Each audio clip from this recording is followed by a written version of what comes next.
So there's nothing to stop Trump from nominating all the extremist far right-wing loons he wants to the court. And then there's nothing potentially to stop him from getting all the legislation he wants passed.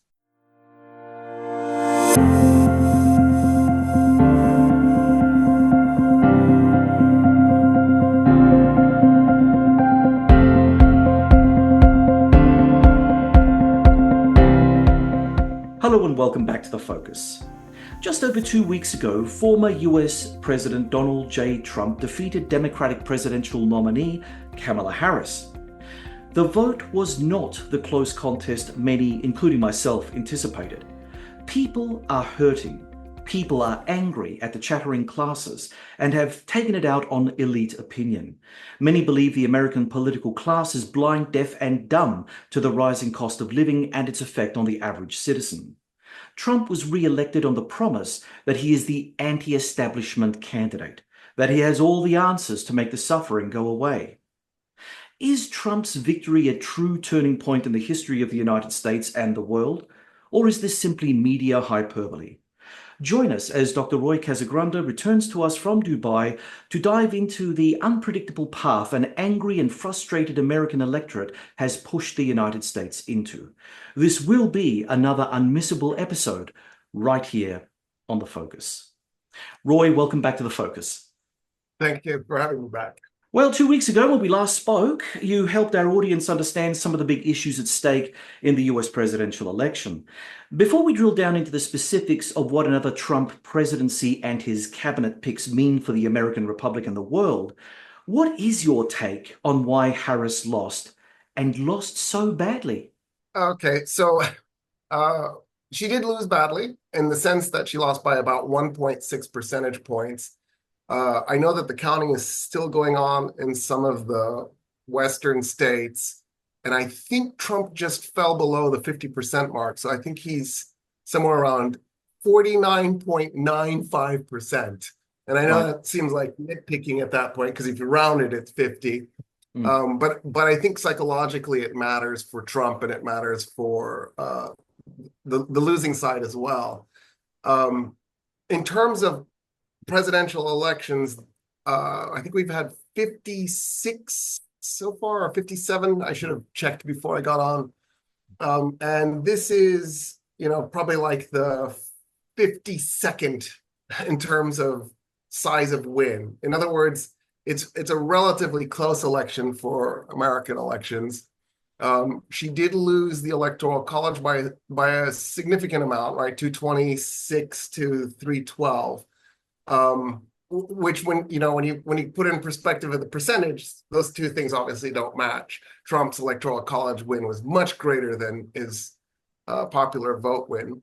And the reason is she lost the so-called blue wall states that Hillary Clinton lost in 2016, which were, of course, Wisconsin, Michigan, and Pennsylvania. So having a repeat of that in this election was catastrophic for Harris. Harris had to win those three states. Technically, there was another path to victory. If she had picked up North Carolina or Georgia, she could have lost Pennsylvania, but that was much less likely than capturing Pennsylvania. So it was a rout, but it wasn't a massive rout. This wasn't 1984 or 1972 or 1964 where the other side was just absolutely trounced. Well, if this is sort of like a repeat of 2016, so Hillary Clinton and Kamala Harris kind of ran similar sort of campaigns, basically with the same kind of result. They both lost. What was happening behind the scenes at the Democratic National Convention? I mean, did they not learn any lessons from the Clinton loss to Trump initially, or what's your take on all of this? Because obviously there was a lot of strategizing taking place behind the scenes, and it seems to me that the one thing one must do when you're in politics and you're strategizing is learning from your mistakes. If you screw up once, you try not to do it a second time. So why did they repeat it? I'm sorry, I'm laughing because I think that's the lesson in the United States, is that people don't learn from their mistakes. Well, yeah, okay. You're an American, you can say that. I want to say it was like 1986 or 1987. I wasn't there. I was a kid still. But there was an event where Jimmy Carter was hosted. And you know what? It might have been the early 90s now I think about it.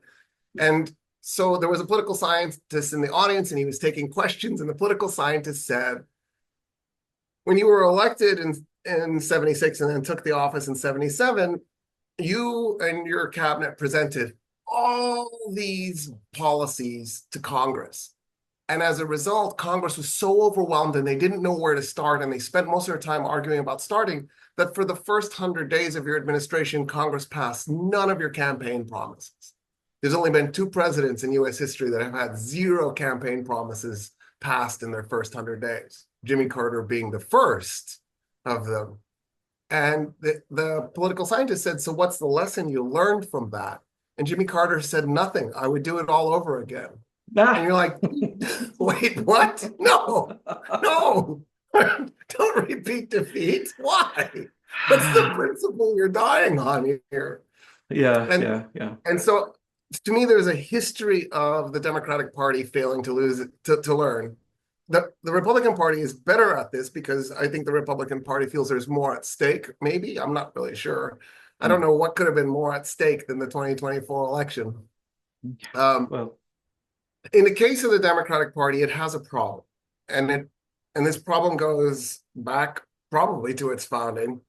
And that is that it's a center-right political party. In the United States, we have a center-right party, the Democratic Party, and we have an extreme far ultra-right-wing party, the Republican Party. It used to just be far-right. It's now one level past far-right. Far out right. Yeah, far out. That's right. I love that. So instead of having, a leftist alternative in the United States, there isn't really one. And that's, I think, what happened to this election in part. There's layers here. But one of the issues is that Harris's message was, I'm going to continue to do the center-right policies that Clinton did and that previous presidents did. Vote for me and you can have more of the same. And you're right, there in the American lower and middle classes, there's real frustration because they feel like they're not getting anywhere. And in the big picture, if you look at the last 51 years of data, they're right. They're not. The middle class is shrinking. They're going backwards. It's not because of the Biden administration. It's not because even in the last Trump administration, it's 51 years of policies. So one way to think of it is in 1973, the top 1% of the United States made 8% of the income generated that year. Last year, the top 1% made 40% of the income. That income equality gap keeps growing every year. And the reason it's growing is because for the last half century, the United States has been rolling back all the gains of the 20th century. And the goal is to make us 18th, 19th century again. And make America 19th century again? Yes. Does that fit on a cap? Does that actually fit on the cap? Just don't spell out 19, just write 19. Yeah. Great. And that's what Nixon's goal was. And that's why 73 is the point where this turns, is because right in the middle of Nixon's, he didn't get 8 years, but that was his goal. That he had finally gotten far enough that it started to turn around. So by 1974, the top 1% made 9%. And so the interesting thing is this was also Reagan's goal. And this was also both Bushes. This is Trump's goal. So the Republicans made a disaster for the American middle class and then present themselves as the guys who are going to solve it. And then they just make it worse. And then they keep saying, yeah, look what the Democrats did to you. Look what the Democrats did to you. And because the American public doesn't read, they go along with it. Okay, so, if what you're saying is true, and I do not doubt it for 1 second, there's a bit of a sort of cognitive dissonance going on in my head, right? So if people are really worried about jobs and inequality and all of this good stuff, what does Trump bringing in Musk as his oligarchic shadow say about anything? I mean, Vivek Ramaswamy, I don't think has worked a proper day in his life. Yeah. You know, I mean, okay, if you know, he's a good talking head, and if that's actually work, well, fine, he works well. But in terms of getting his hands dirty on anything in particular, I don't know, working at McDonald's springs to mind. I mean, even Donald Trump did that for all but 5 minutes. But you know, if you want to reach out and make the right impression socially and economically, that you've got a plan. I don't know whether or not bringing in Musk in the way that Trump has done, and Ramaswamy. I mean, that's an odd combination to have in that sort of Doge Department of government efficiency. Yeah. What's all that about? Yeah. That's one of the fun things about Trump is that his decision-making process is always a little baffling. You're like, wait, what? Have you not thought this through? But it's also what's interesting about the American public. There is you mentioned cognitive dissonance. There's cognitive dissonance. It is clear from Trump's first 4 years that his only objective is to support the upper class, and by the way, real estate interests too, for that matter. Yeah. And so if you're an American voter and you're looking at this, and then you see him appoint these two super rich guys who don't work. I mean, Musk apparently is a workaholic, but you know, it's a different kind of work than they're doing. And it's on the spectrum work. Yeah. Right. And you can read into that anything you like. Yeah. So there's a whole portion of the American public that's going to go out and say, I love that he's bringing all these brilliant men to solve our problems, instead of going, I think those are the guys that have caused our problems. And why are we resorting to the ultra rich to solve the problems of the lower class and the middle class? Now, right. The problem, of course, is Harris didn't have a plan to solve those problems. She had a plan to maintain, you know, the neoliberal system that was put into place. And so that's where she hurt herself. She definitely could have moved to the left. And if you looked at her rhetoric in the primaries in 2020, she was maybe just to the right of Bernie Sanders and the things that she was saying. And it was like, whoa, I didn't expect her to go this far to the left. Yeah. And then she ran a presidential campaign that looked like Biden or Clinton, or the other Clinton for that matter. And I think it fell flat. Having said that, I don't think that's why she lost. It didn't help her any, because she didn't present herself as an alternative or the person that was going to solve it. I think it really, at the end of the day, just boiled down to good old-fashioned racism and sexism. And, one of the reasons I'm saying that is because what was the difference between 2020 and 2024? And from a financial standpoint, the lower class was better off in 2024. So they did benefit from Biden's 4 years. Whether they understand that or not, that's a different question. The middle class is probably about the same. It wasn't hurt by any means. There was serious economic growth. Unfortunately, a lot of that went to the upper class. So the middle class didn't feel that all that much. A lot of the middle class had college degrees with these horrific student loan debts, and Biden literally canceled that.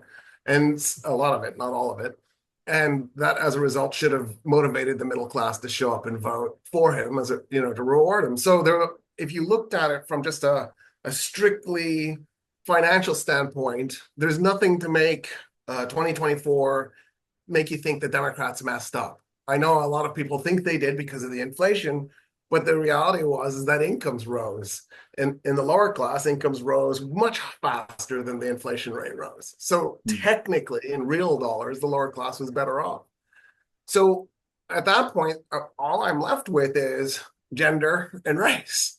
And I think a lot of people spent a lot of time trying to come up with a way to rationalize why they weren't going to vote for the half brown, half black woman. And at the end of the day, they just didn't want to vote for her. That's a pretty sad observation. But since you've raised race, I thought we'd start drilling down into what American immigration policy may be under Trump. So let me ask you this. How do you think Trump 47 will reshape US immigration policies? Could we see a return to controversial practices like family separations? there are rumors of space being made available for concentration camps as sort of way stations before illegal immigrants get deported. How might this impact America's global image? Yeah, I mean, I think if you're a PR person and you're worried about the United States' global image, just the election of Trump was a devastating blow to the US's global image. Like if you're a European right now, you're thinking, okay, even if Trump is a one-off, Americans will vote for a guy like him again in the future. We need to write the United States off, and I don't think they're wrong for thinking that. When it comes to immigration, I'm assuming he's going to put children in cages again, separating families at the border. He's claiming he's going to get rid of the undocumented immigrants. There's a massive population of undocumented immigrants. I'm having a hard time imagining the United States doing that. The United States is not a competent country. It's not an efficient country like it. The idea that somehow we would get our act together to do this seems unlikely. He didn't pull it off in his first 4-year term. Why would we think he's going to pull it off as his second? But what I think I think the effect he'll have is people will be scared. So fewer people will show up at the border. Some people will pack up and leave. I think you're going to see U.S. citizens packing up and leaving. Like off the top of my head, I can think of a few. And as a result, I think you're going to see an actual strange effect of the U.S. population growth tapering off a little bit. Because people will be like, I don't want to be part of this. I don't want to deal with that. For the record, for those of you who don't know, the streets are not paved with gold in the United States. Most of the immigrants that end up there end up working menial jobs, really hard, underpaid, and I think a lot of them find themselves regretting having done the trip. The problem is if you leave, it's so hard getting back in, and so people feel like I have to stick it out and try and make this work, especially if your family is relying on a remittance check coming back. So at the end of the day, I think he'll succeed in slowing down population growth, but not by a massive amount, right? I don't think he'll successfully deport many people, but. Look, I know that we spoke about this in our last chat, but again, when we're talking about slowing down population growth, this is going to have a massive economic impact, which I don't think anyone's really thought through correctly. I mean, there are a lot of undocumented arrivals working in US agriculture. Now, what happens when you start making huge inroads into that workforce and then shipping them back over the border? Who's going to be doing the work? I mean, obviously, the farmers need to find skilled or semi-skilled or even unskilled workers from among the nativist population. I mean, unless you're going to start press ganging Native Americans, and I don't mean Native Americans like, indigenous Americans. I'm talking about the people who claim to be American by birth over generations. Those established Americans will have to go out there and start, literally putting a hoe into the ground or going off to work in a factory. Jobs that they thought they never had to do and they never wanted to do because their parents did it. And the expectation is the next generation does better than their parents did. So if the parents came, from across the oceans to settle in the United States, they did the hard yards, they created the foundation, and you as the kid, the first generation kid, was meant to do better. And then the kid of the first generation kid would do better. That was, I think, the American dream, right? Yeah, for sure. And I do think that there's a sense of entitlement in the United States that will prohibit people from going and applying for that job that's going to pick blueberries. Like, I just don't think there's going to be a mass rush for that. One of the reasons I'm saying this is because in the Trump administration, we saw a tapering off of undocumented immigrants crossing the border and entering the United States. And when that happened, California farmers were putting out ads going, hey, that job you wish that immigrant stole from you, it's now open, come apply for it. I'm looking for somebody to pick the tomatoes. And of course, that didn't happen. One of the issues too at stake is a lot of this undocumented population actually are skilled laborers, including skilled farm laborers. For example, when you're pruning grapes for wine production, the more buds you prune, the sweeter the grapes will be, right? So at some point, you want to have a person who knows exactly the right amount to prune because you don't want to underproduce, but you might want to produce sweeter grapes. And grabbing a person randomly and throwing them in that environment, that's years of learning before they figure that out. Sure. And so when the Trump administration came into power last time, it had a really strange effect on the wine industry in the United States, an unanticipated effect on the wine industry. One of the sort of tragedies of this story too is that population of people come, they work, they end up paying taxes. I know people are mad because they say they don't pay taxes. They do pay taxes. They expand the size of the economy. They grow the economy. So there will be a shrinkage in the economy automatically if you discourage those immigrants from coming over. But at the end of the day, the idea that the United States is built on the exploitation of labor is built into our founding, right? At first we tried to enslave Native Americans. We realized that wasn't practical, and we switched over to African slavery, and that became an inherent part of our system, to the point where when slavery couldn't work anymore, we put Jim Crow into effect to keep Black people into an oppressed position. And then we came up with this nonsensical idea of undocumented immigration. So if you think this through, why would we not provide undocumented immigrants with minimum wage and job safety and job security? And the answer is so that people can hire them, including Trump, for example, and then pay them less, not have to pay insurance. You could skip out on taxes if you wanted to, not pay Social Security if you want to. You could cheat the system. And then that gives you as an owner a way to force down wages for the quote native born American population that has those rights, or the citizens that have those rights. If you wanted to make this an even playing field, if you're an American worker and you think that the undocumented immigrants have an unfair advantage, then what you should do is you should be pressing to force Congress to create a law that protects the undocumented workers, because then the competition isn't between wages and whether or not I can pay this person less and give them less job safety and not pay taxes. Then the question is, who's a harder worker? And the number one reason that people who are undocumented immigrants say they hire them isn't the lower wages. It's that they don't call in sick all the time, that they are harder workers. They show up to work on time and they don't complain. The number two reason is that they can pay them less. And so the interesting thing is that the American worker also needs to do a little bit of self-reflection in this process, because it's a double-edged sword. There's a little bit of onus on the American working public. Constantly villainizing immigrants isn't the solution, especially because you're not saying it in Cherokee. You know what I mean? Like you're angry at immigrants and you're not using a native language. So it's really interesting. I was just making a couple of notes while you were speaking. It makes no sense. The immigration policies that Trump will put forward make no sense for one very interesting reason that no one wants to touch, and that is America being a capitalist society. And as you rightly and very eloquently unpacked, there is that competition in the labor market between the undocumented arrival who will work hard and work for less than the native worker, right? So, the unions can be the nativist unions can be organized and can say all sorts of things to try to protect themselves in the labor market.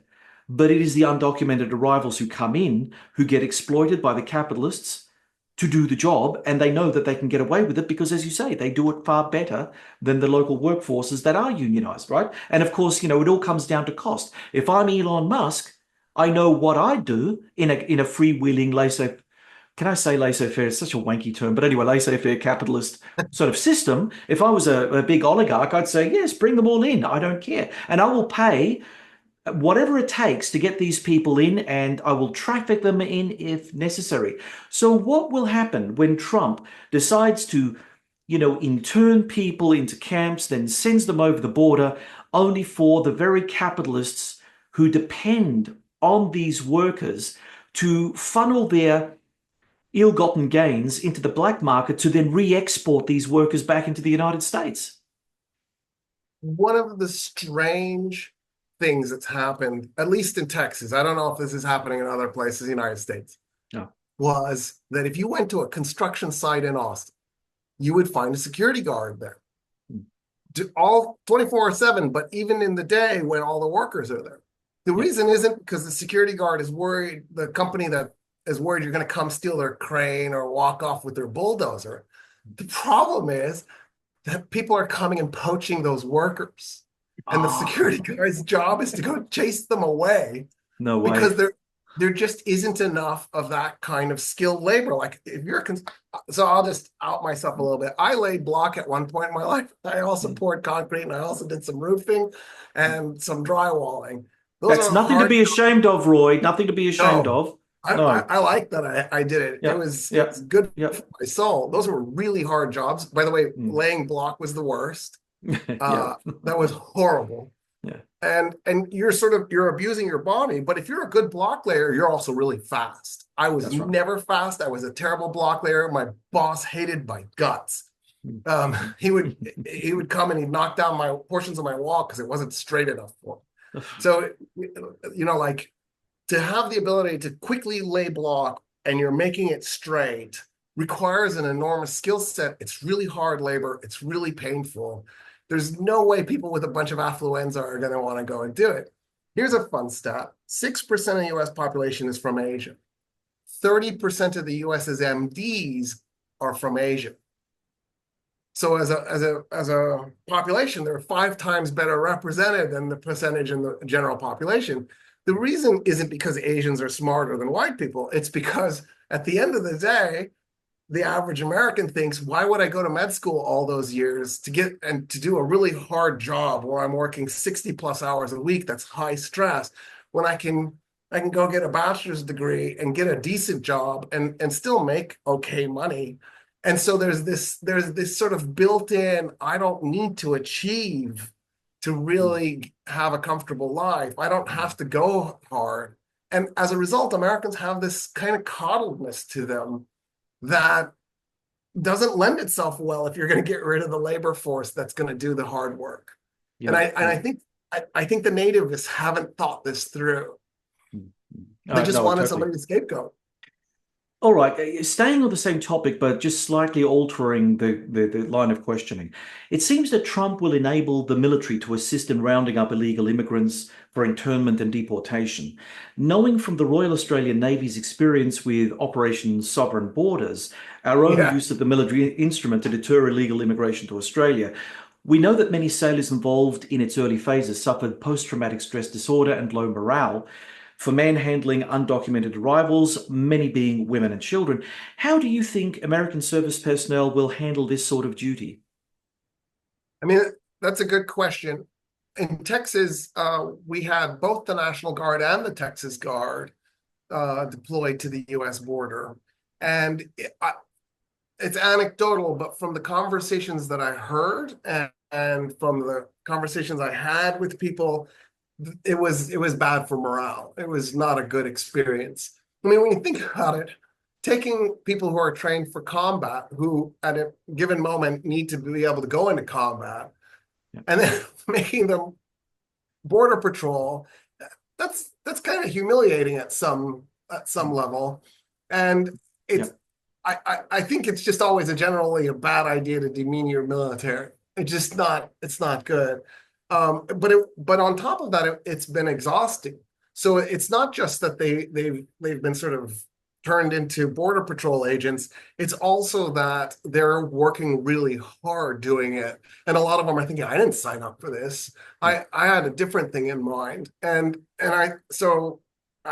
it's a mistake to do this. Here's a really strange feature about this. Somehow this is okay in the minds of American citizens. Like, you've militarized the border, and for the record, we have border checks inside the United States. So once you're a certain number of miles away from the border, if you're on a road, you will hit an immigration checkpoint inside the United States. For me personally, I've always found that infuriating because as I approach it, there's a guy who walks up to me while I'm inside the United States and says, "Are you a U.S. citizen?" And my internal dialogue is to just scream at him and say, "Who the hell are you? Get out of my face. What are we, a fascist police state with internal border checks?" And the answer is, yeah, that's what we turned ourselves into. Why would you militarize your border? Why don't we have the Canadian border militarized? And the answer is because the undocumented immigrants who come from Canada, there's not a lot of them, obviously, but they do exist. There are undocumented immigrants coming from Ireland too, for that matter. Again, not a lot, but they do exist. They're white. And so at the end of the day, it's not upsetting. The ones crossing the US-Mexico border are the ones that people are upset about because they're brown, and there's also a significant black population in it. And I think at the end of the day, the real thing at stake is good old-fashioned xenophobia and racism. Oh, okay. Now let's change the tenor slightly, shall we? What strategies might Trump use to consolidate his MAGA base, and how could this deepen or alleviate political polarization within the US? Will sensible GOP figures attempt to restrain some of Trump's more radical propositions? I mean, is Matt Gaetz's withdrawal from the position of US Attorney General a sign that this might be the case? Yeah, I don't know. I don't know that Bondi is going to be any better than Matt Gaetz would have been. I think the problem with Matt Gaetz is he was toxic. And Oh. I think at the end of the day, as long as Trump doesn't put too many people who are under house investigation up as, for nomination, he'll probably get away with it. In part because what Republicans have learned is when you stand up to Trump, you get burned. The American public that supports Trump will vote against you in the primaries. So what Trump has effectively done is he's weaponized the primaries against members of his own party. And if you don't stay loyal to him in the primaries, he'll go after you. Now, he wasn't wildly successful in 2022. So I think that's one of the reasons the Democrats thought, oh, we've got this in 2024. But there have been times when standing up to him really cost Republicans. So I don't see them doing that because at the end of the day, I think the average politician by their nature is a little bit cowardly, right? Their goal is to get reelected. And they're not wrong to have that as their goal. They can't do anything if they don't get reelected.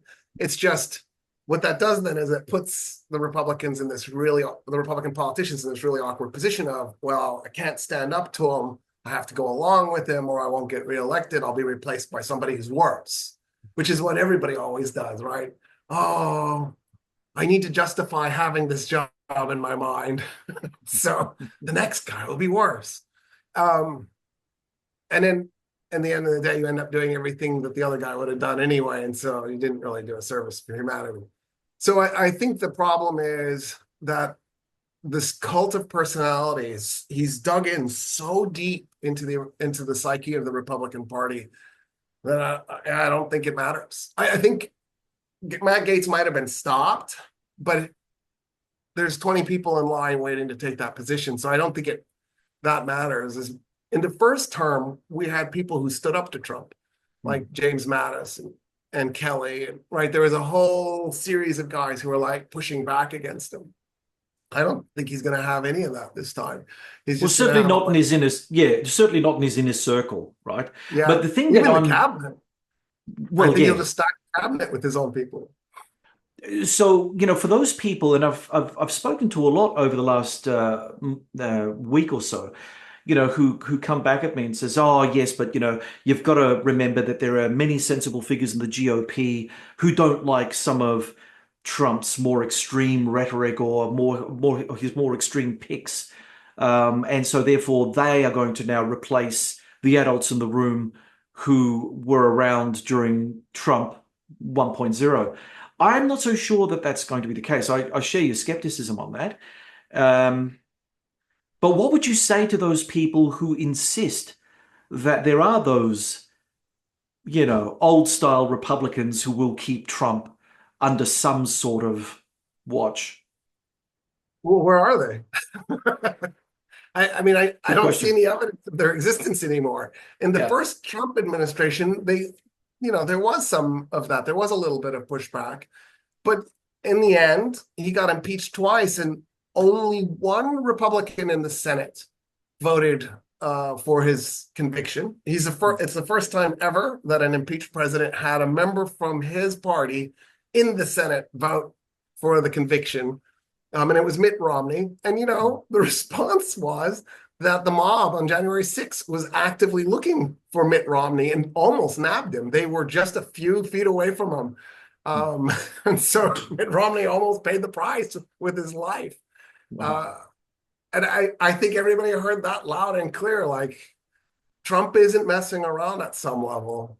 What I can't comprehend is that the system that's in place, like, for example, the Electoral College, that's supposed to prevent having a person who is clearly not fit for the office, just the system doesn't work. The Republican Party failed, the Democratic Party failed, the Electoral College will fail. Like it hasn't cast its vote yet. It's still coming. It'll be next month, but still, like, I don't see why it would suddenly all of a sudden rally and stop Trump from gaining the presidency.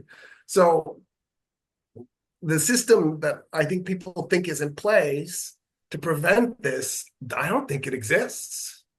You know, people used to make a big deal, and I suppose they still do, with regard to the sacrosanct nature of the American Constitution. So it didn't matter what side of politics you were in, it was all about the Constitution. It was all about defending the Constitution, you know. And as you rightly pointed out, I mean, the Constitution only has meaning when people all believe in it. But at the moment, the party machineries on both sides, I mean, Democrat and Republican, they seem to have just made it up as they go along now. They're not into the mechanisms of the republic. They're just into, you know, winning the next election and trying to push forward whatever policy agenda that they have, which then leads us to Project 2025. Do you care to say something about that?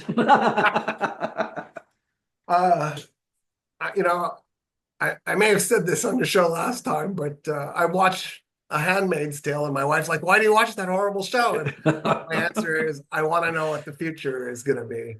Right. 2025 is definitely frightening. Trump keeps saying he's not part of it. We all know he's lying. He's definitely part of it, and it'll be interesting to see how much of it they can roll out. If they pull this off, it'll be more of the kind of damage that the Republicans have been doing for the last 50 years. So it'll help them get reelected in 2028, because they'll say, look at all the damage the Democrats did as they inflict the damage. One of the interesting things that's in that project is the amount of attacks on women's rights. It'll be one of the strange functions of this last two years. Yeah, 2022 is when Roe was overturned, right? So much has happened so quickly. It's hard to keep track of it all. In the last 2 years, red state after red state, Republican state after Republican state has voted to protect abortion. So the irony is that those white Republican women voted for Trump, got him in. He set up a Supreme Court that took out abortion, and then they went and voted to save abortion and continue to vote Republican. So whatever they thought they were getting from the Republican Party, they were happy to let other women lose their abortion rights as long as they protected their own, and then get whatever it was they were going to get out of the tax cuts or xenophobia or whatever weird thing they think they're getting.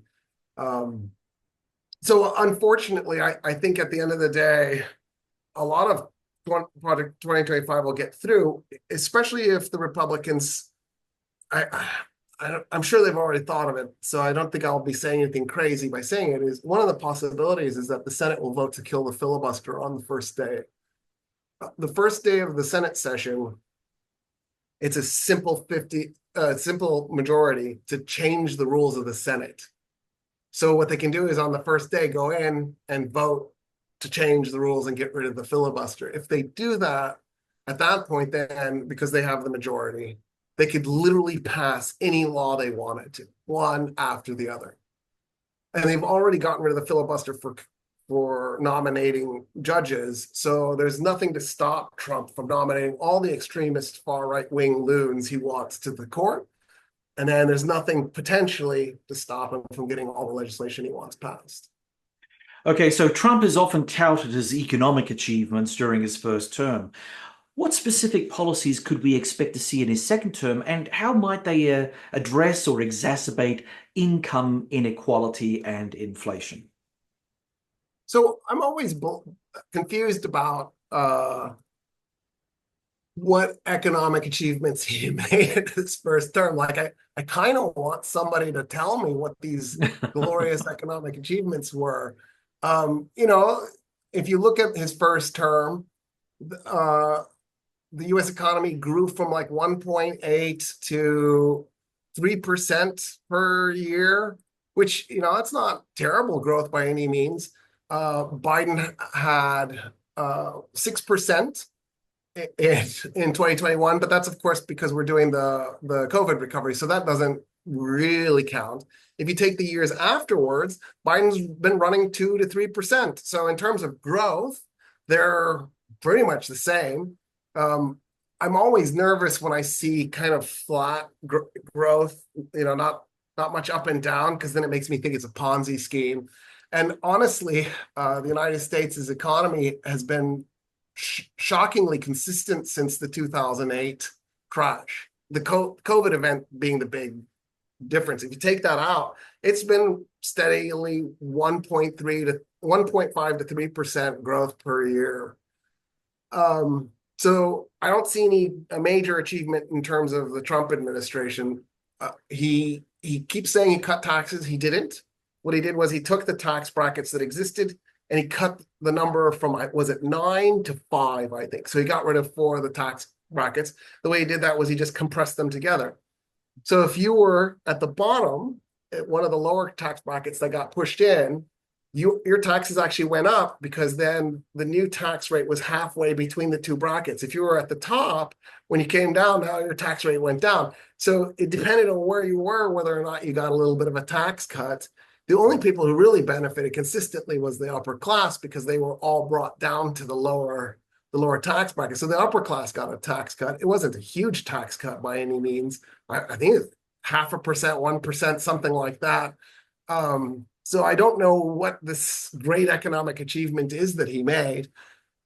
What I always get confused about Americans is say, I want to vote for a businessman because he'll know how to run the government. What makes people think that the government and business are the same thing? I don't understand that. I really don't. I think that we had this discussion. I was political in my youth. I was in our version of the Republican Party back in the day, the Liberal National Coalition. And I remember, because it's the party of business, and people were always very favorably disposed towards, if you've got business experience, then you can become a politician. And it's like the two don't come together. The idea of government and governance is so completely fundamentally at odds with business and taking profits. Because if profit is your only motivation, you cut, slash, and burn your way to your profit margin. You don't take care of people. You don't care if people are living in cardboard boxes. I mean, this is the whole notion of capitalism today. It's like, what are people thinking in terms of that methodology, right? I don't know. And then to make things weirder, there's this whole function of, like the mantra that you keep hearing is, well, Bush Jr. was a businessman, Trump was a businessman. Yeah, but Bush and Trump were two utterly failed business people who were really awful at it and lost so much money and kept declaring bankruptcy. I mean, Bush Jr. bankrupted an oil company. How is that different than finding out that there was a Colombian cocaine cartel that bankrupted a cartel? Like, how do you bankrupt oil? It's a resource it takes a very special form of genius to do that. So, I mean, How do you bankrupt a casino? I mean, that's a good point. Like, what? What is this? It is the world in which a banana on duct tape will cost you a cool $6.3 million to purchase. So I think that there is a level of madness in the international community. I mean, if that is now our normal, strap in, we're in for a big ride. Speaking of which, what about global trade? I mean, could Trump 47 revisit or renegotiate major trade deals? And how might this affect relations with key economic partners, particularly China? China is an interesting one because China is both, well, I can't say enemy because it's not an enemy, but it's certainly a strategic competitor, and it's a vital one. I mean, in spite of what the media tells people, China and America are joined to the hip. If one goes under, so will the other. This is all part of that whole globalization thing. And there are a lot of people on the right, both here in Australia and also in the United States, who have this, I don't know, simple-minded notion. I mean, it's a very simplistic notion that somehow you can decouple the United States from China. I would like to ask Yeah. those people, where are the cheap goods that keep the middle class upright going to come from when they can't certainly come from the United States and you've just destroyed China? Where they're coming from? Nigeria? Coming from Indonesia? I mean, take your pick of developing world countries, but it's going to take many, many years to develop those markets into a viable partner. So if we go down this particular path, that sort of schizophrenic view that we hold of China, enemy on one side, major trading partner on the other, and never really being happy with either, that's going to have particularly weird ramifications moving into Trump, because of course Trump 2.0 is very anti-China. Its whole methodology is to get away from Europe and the old stomping ground of the Middle East and ship all American forces off to the Indo-Pacific, nominally China, to face off against them, while at the same time still doing deals necessary to make capitalism run internationally. What's wrong with this picture? I mean, this is a big conundrum. So Trump 1.0, he did the trade war with China. And the Chinese went, really? You're going to do this? Okay. And one of the things they did was they stopped buying American soy. They stopped buying American pork. And that was a huge chunk of our agricultural economy, was selling pork and soy to China. When they did this, they went to places like the Philippines and Vietnam and went, we need to replace that pork and soy. Do you guys want to grow it? And of course, other countries went, yeah, we have the agricultural capability to do this. They switched over. So by the time the Biden administration came in, one of the interesting things was the Biden administration didn't stop the trade war. But one of the reasons they didn't stop the trade war, there were many, but one of them was at some level, there was no point. It's not like China's going to go, oh, sorry, Philippines, we don't want to buy your pork and soy anymore. We're going to switch back to the United States. That once that trade was severed, it's severed permanently. There's never going to be that trade again. It's gone. It was a disaster for that segment of the U.S. economy long term. It was so bad that we had to bring in Great Depression era bills to shore up the U.S. farm industry because Trump had effectively, destroyed that whole sector. So one of the things that Biden had talked about was also pursuing the path of decoupling. To decouple, the United States would have to have an industrial base. The United States is deindustrialized. In the 1980s, the United States set out on purpose to deindustrialize and move its industry to China. That took off like wildfire by the time we got to the 1990s. And the reason the United States wanted to do this in the 80s, it was the Reagan administration that came up with the idea, was that if you got your manufacturing out of the United States, you could break the US unions. Right. And then long term, at some point, once the unions were destroyed, you'd bring that manufacturing back. That was their thinking. And then you could pay cheap wages, no insurance benefits, and you don't have to worry about job safety because there's no union to fight back. And of course, that never happened. The jobs never came back to the United States. Interestingly enough, a little bit of them came back during the Biden administration. The United States did see an uptick in manufacturing, but not enough to decouple from China. So that's not a path forward unless there's actual industry. It doesn't even have to be in the United States. It could be in Mexico or it could be in Indonesia. But like you were saying, that's going to be years in the making before that could even take place. And again, it speaks to the whole affluenza issue where the United States thinks that it's entitled to a certain amount of wealth. At the end of the day, when we go to war with a third world country and smash it to pieces, I think that many people in the United States go, well, that's how this works. We go to a third world country, we smash it to pieces and steal its resources or buy them for cheap. That's just the system. If God had wanted it to be otherwise, I would have been born in Guatemala, and like Guatemala would be born in the United States. And of course, that's exactly the wrong mentality we need to be taking into a global world. The Clinton administration believed that the only way to prevent China from being an enemy was to hook it into our economy. But of course, in the process, it hooked our economy into theirs. Yeah. And I'm not ready to abandon that idea. I think we should do that with the whole planet. Like cutting Cuba off and cutting Iran off is exactly why those countries are rogue states and they're not cooperating. I don't think Cuba's a rogue state, but Iran definitely is. if you were to set up trade with those states, you could definitely start to reel them back in because everybody loves prosperity, cultural exchange of ideas, innovation. Why would states want to be isolated? And so what I'm worried about with this war with China is long term, it will push China away. China will become more hostile and more aggressive. Now, I think what the right is saying is China will eventually become more hostile and aggressive anyway. It's inevitable. So I guess my question is, why speed it up? What it's like, the smoker who says, well, I'm going to die anyway. Yeah, but that was in 20 years. Why do you want to die now? Let's wait the 20 years. Maybe something will change. Yeah, sure. Okay, so we've covered off on China, but then again, there's the other group of partners across the Atlantic, the European Union. Trump is a rather ambivalent figure when it comes to getting him to commit to the European Union in any substantive way. I think he sees the European Union as also a strategic competitor of sorts, certainly an economic one. And I think that he wouldn't mind if the EU gets taken down a peg or two. If that were the case, and if he were to start rolling out, I wouldn't say anti-EU policies, but you know what I'm saying, policies that certainly favor the Americans over any sort of partnership with an EU territory. I mean, is that going to be something that we can also look forward to, in this new world disorder we're rapidly approaching?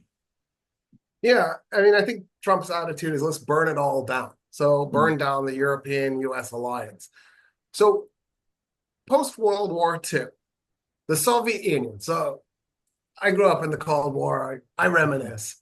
The Soviet Union's number one goal in Europe was to break the US-German alliance. They believed that if they could break that alliance, and they were willing to do anything they could to do it. Like they would have, if West Germany had come to the Soviet Union and said, we will leave NATO, we will leave the EU, we will break our alliance with everybody in the West, just give us East Germany back. The Russians would have given it instantly. They would have been like, here it is, because that was their goal. They would have loved it. It would have been amazing. The West Germans were clear that that wasn't a good path, so it was never on the table. Trump comes along and he says, I'm not sure I'm going to respect Article 5 of the NATO treaty. And the Germans heard loud and clear the United States was no longer a reliable ally. All of Europe heard it. Yep. And of course, with the British going through Brexit, it became a double whammy because the way Europe saw the British membership in Brexit was it was the US's way of inserting its voice into EU policies. So the British leaving meant the end of the US's influence in EU policies, direct influence.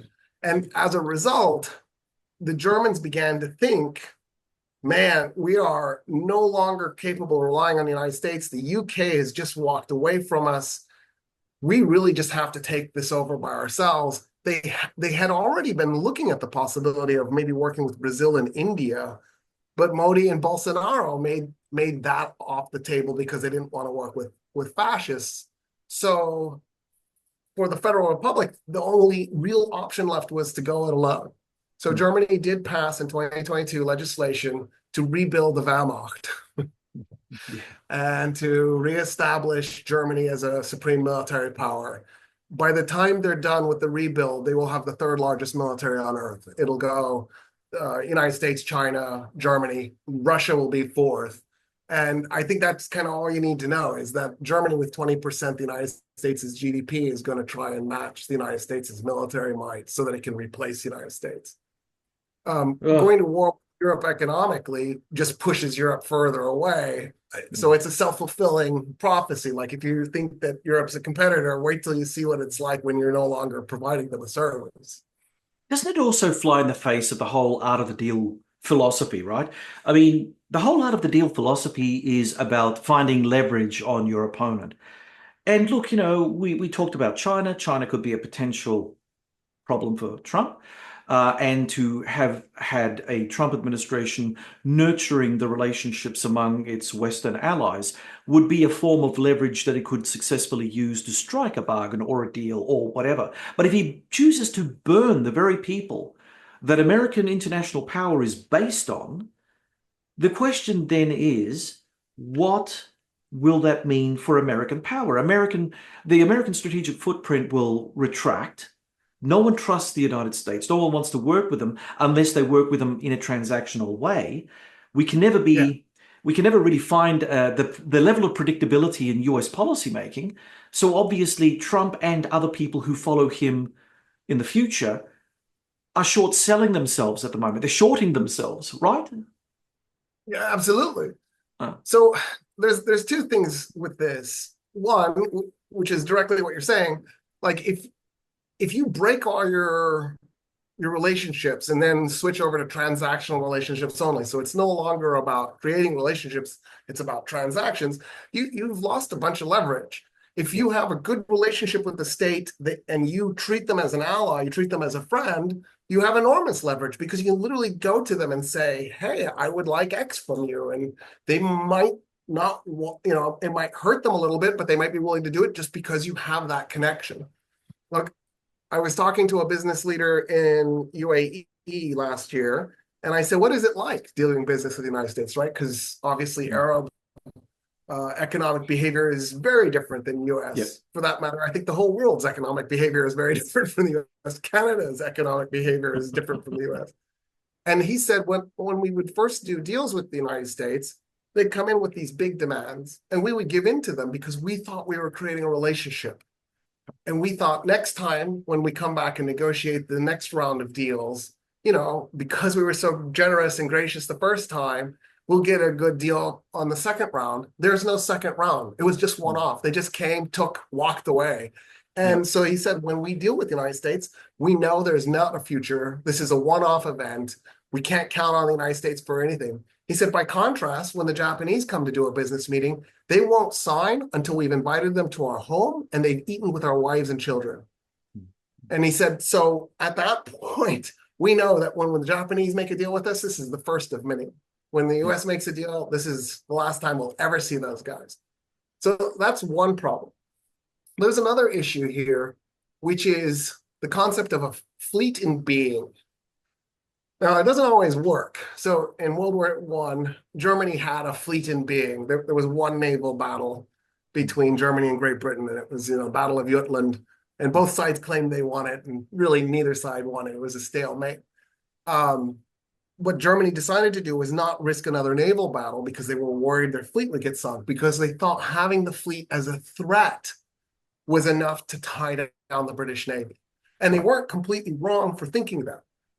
The reason I'm bringing this concept up is everybody has the option to break the alliance. That's that, right? You could, Brexit was always an option on the table. It's built into the EU charter. You can leave. You don't leave. You don't even threaten to leave.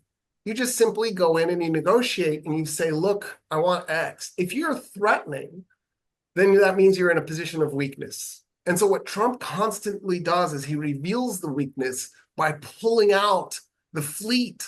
And the problem is people will go, yeah, let's have that naval battle and let's see what happens. We want this resolved. We can't stand that you have this fleet out there. We want to sink it. And I think the fact that Trump doesn't get that and the people around him don't get that, and yet, for that matter, the average American doesn't get that, is really disappointing, because you brought up the art of the deal. The art of the deal isn't getting leverage over the guy. The art of the deal is making a connection with the guy and bringing them over because they want to. Because when you think about it, if you're not, let's say I'm representative of a US business and you're the representative of an Australian business. I come because you have something I want to buy.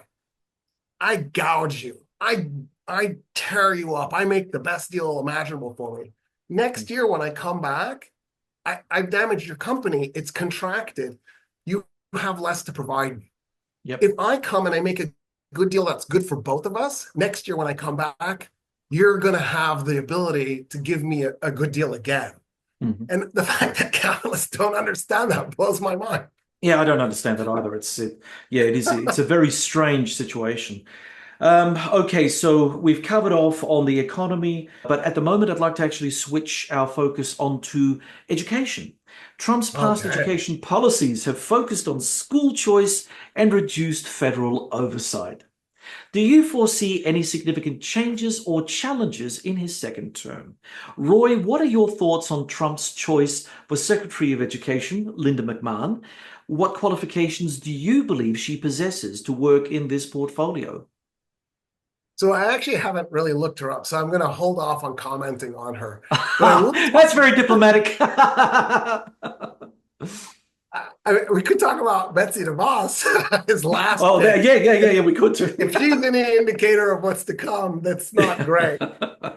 I do want to talk about school choice, though, Yeah. because this is a fascinating issue to me. So there's this, Texas has been struggling with this for years because the governor really, really, really wants it. Mhm. And so the idea is, let's say, I'm making up a number just so we have a number to play with. Let's say that you spend through your taxes, because in Texas, it's property taxes. So let's say you're spending $6,000 a year. Yeah, six is probably an okay number. 6,000 a year on property taxes. You would be able that goes to education. You would be able to take that money out, and instead of having it sent to the public schools, you could apply it the way you wanted to. So if you want to send your kid to a private school, a religious private school, a secular private school, you would then take that $6,000 and give it to that school. Okay, so let's say that school was charging, that's why I should have done 5,000. We'll make it $5,000. Let's say that school was charging $20,000 a year. Right. And you come with your voucher for $5,000, so you have to fork up 15. So it will make it so that, yeah, more people will be able to afford to go to that school. The problem is the average private school has a building they're in with limited capacity. And they've probably already lowered the tuition to the point where they've got it so that they've more or less filled their capacity. In other words, when you show up with the $5,000 voucher, all the parents have one. They're going to raise their tuition to $25,000 because it's just a bunch of free money for them because they're already probably close to a capacity. Maybe they'll make it 24,000. So your net gain was 1,000. So you still have to come up with, $19,000. What'll happen, though, is all of a sudden there will be all these little schools popping up, private schools popping up, pay for your A schools. And they'll take your $5,000, they'll hire a bunch of teachers whose qualifications we don't know about. And those teachers will understand that their goal is to give you an A. Because if you don't, you'll pull your kid out and put them in a school that will. And so what'll happen is there will be a whole population of people running around with perfect GPAs, perfect grade point averages that know literally nothing because their parents use these vouchers to pay for it. Why do I know this? It not only A, is it capitalism, but B, we've seen this happen in places. So that's there. And then, of course, it'll be absolutely devastating to the public schools because that's how the public schools fund themselves. So the effect will be a massive dumbing down of the US public, but business people will walk in and they'll be part of these new private schools that are just churning out degrees, even though we'll know they'll have no standards. Right now, we already have a system that's good enough. It's in Texas. It's the charter school system. If you want, and you have an idea for how to run a school, you can actually go and apply to create a charter school. You'll be a private school that gets public funding. Wow. But you have to live up to public school standards. So you have to go through all the hoop jumping that a public school goes through. And some of those charter schools are amazing. Some of those charter schools are like order of magnitude better than some of the public schools. Some of the charter schools are terrible. Like it's a full range, but some of the public schools are terrible. You know what I mean? Like it's just what you would expect. But there's a standard. It's already in place. Why do we need to burn the system down and destroy the public schools? The only reason to do that is to dumb down the public and make a bunch of money for rich people. Okay, the next point of controversy, Roy, is healthcare. Trump has promised to replace the Affordable Care Act. What realistic options does American healthcare have now under both RFK Jr. and celebrity medic Dr. Oz to overhaul the healthcare system? And how might this affect access and affordability? Okay, there was a study done about Oz. I think it was 2014, 2016, somewhere in there, where they looked at his medical advice. And they concluded that half of it was quackery, that we that you were risking your life if you were listening to his medical advice half the time. And so that's obviously alarming to have him there. RFK's vaccine denial, that's the last thing we need, is having that in those positions. So those set off my alarm bells. Both of those appointments set off my alarm bells. Having said that, there's a part of me that's happy with what Trump is proposing, which is fixing it or replacing the Affordable Care Act, because what I think he'll do is what he did with NAFTA. So the North American Free Trade Agreement between the United States, Mexico, and Canada that was created under the Clinton administration, he claimed he replaced it. He didn't replace it. They went in and they updated the treaty. The treaty needed updating. It was 30 years old at that point. You don't want to function on an unupdated 30-year-old treaty. And then he renamed it the United States, Mexico, Canada, US agreement. Yeah, agreement. That's right. Yeah, right. That's right. Which is a dumb name because it looks like United States Marine Corps agreement. But he named it that. He claimed he created a new thing. It's the old thing, just with a stupid name, and it badly needed update. I wouldn't mind seeing Obamacare get an update. They tried to repeal it in the first term multiple times, and they failed every single time because there were just enough Republicans that would.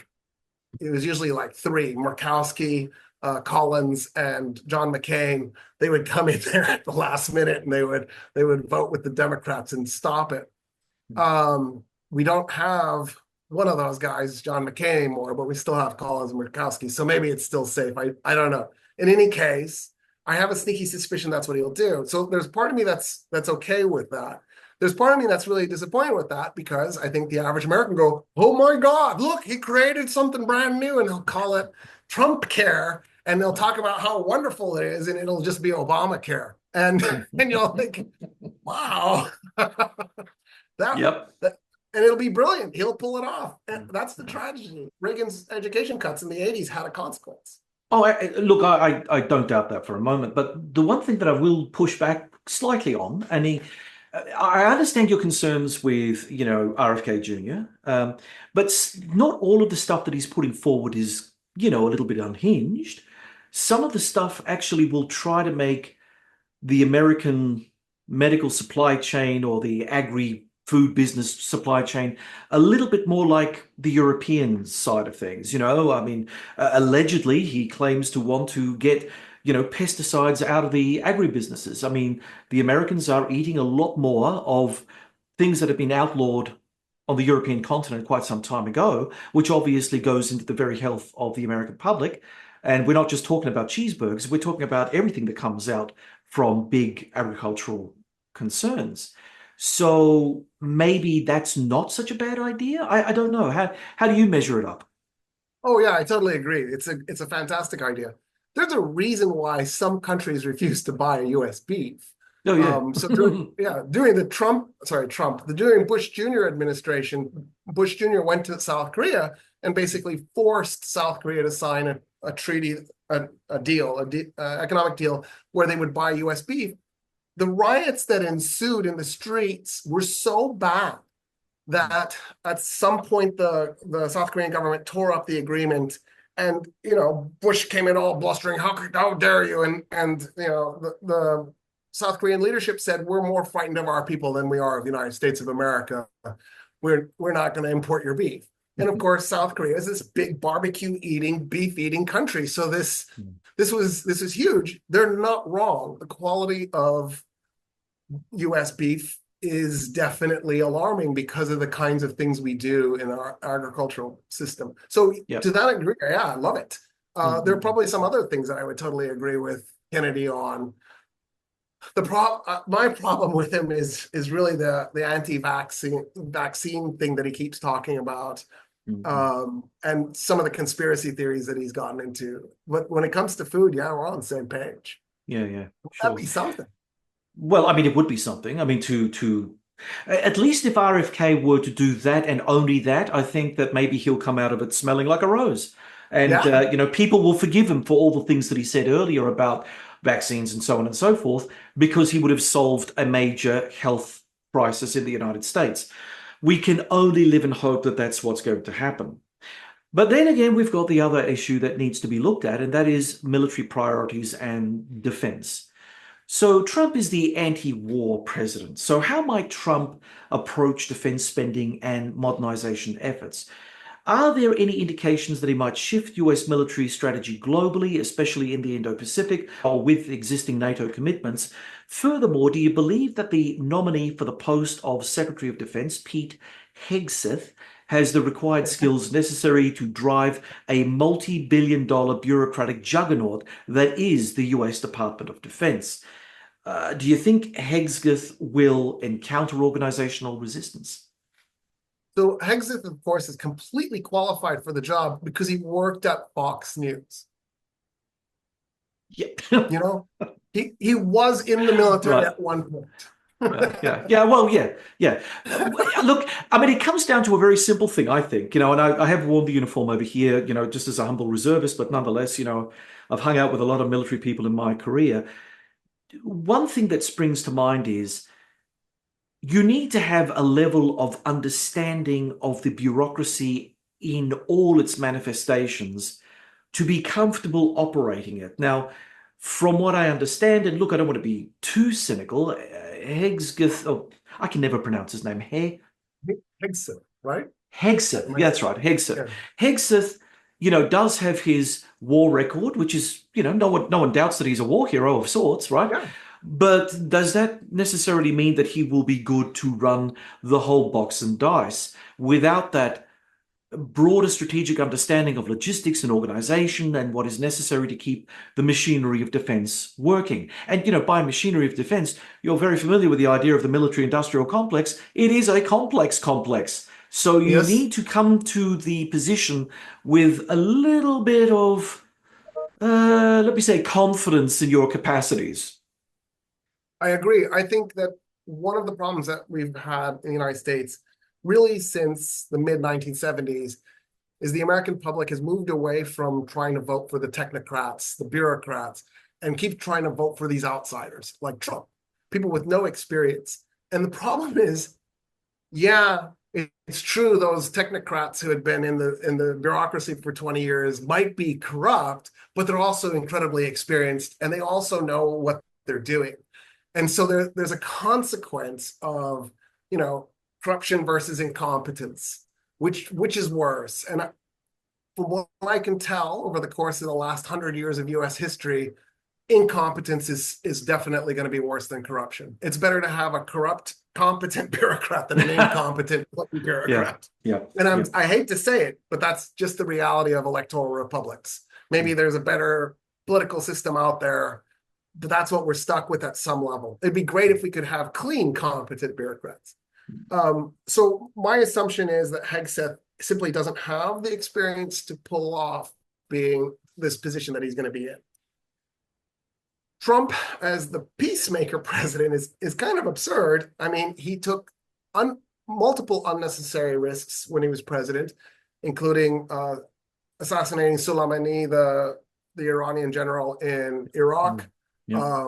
Including bombing Syria, including ordering an attack on Venezuela, ordering an attack on Iran. Fortunately, James Mattis was Secretary of Defense at the time. He simply ignored those orders. But, he could have easily have not been James Mattis and been somebody else, and he would have followed through with the orders. So I don't know why people think he's going to create peace. I don't understand what that's about. Correct.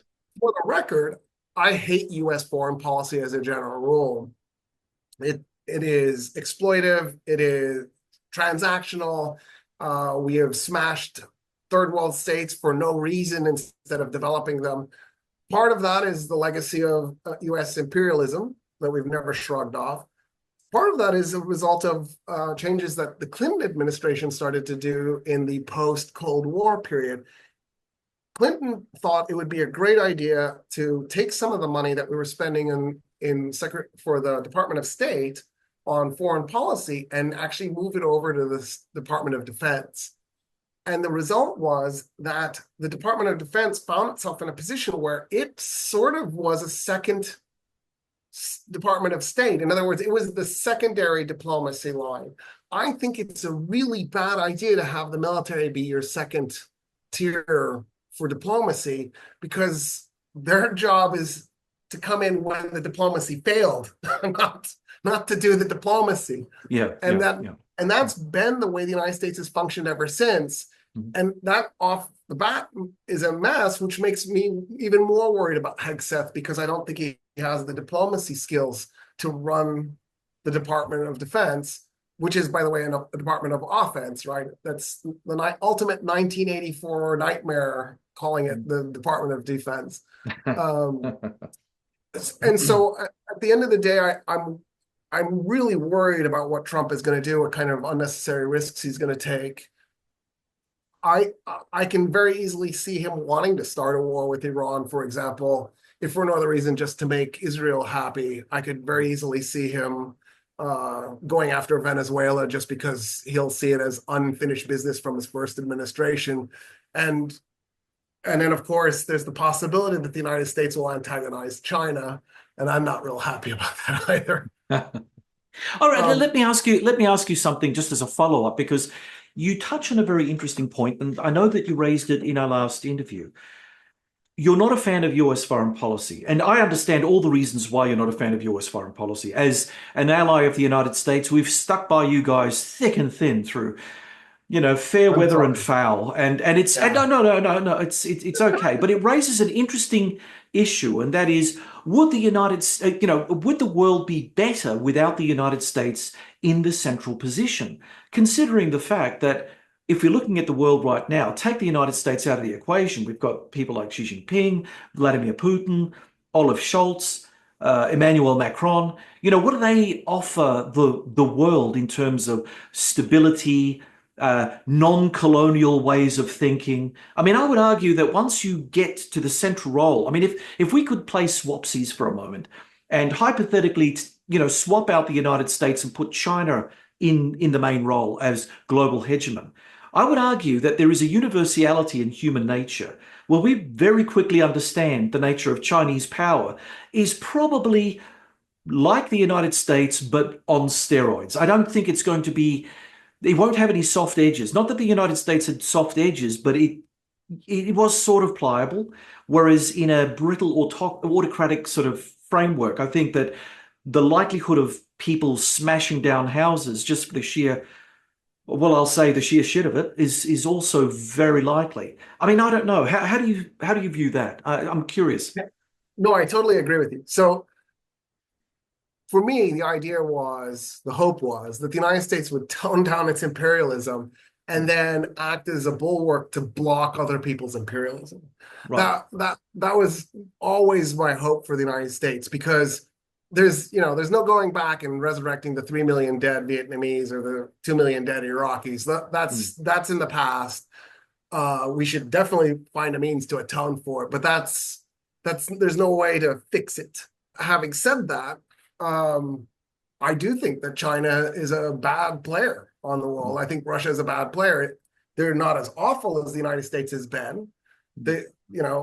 What was the Soviet Union's ugly? It was Eastern Europe and Afghanistan. When you look at the suffering inflicted on the world, the United States still gets number one for sure. But with Putin doing what he's doing in Ukraine, and with what she's been doing with all of the neighbors, Taiwan, the Philippines, even Japan, picking on the Ryukyu Islands, it sets off my alarm bells, and I am worried about what happens.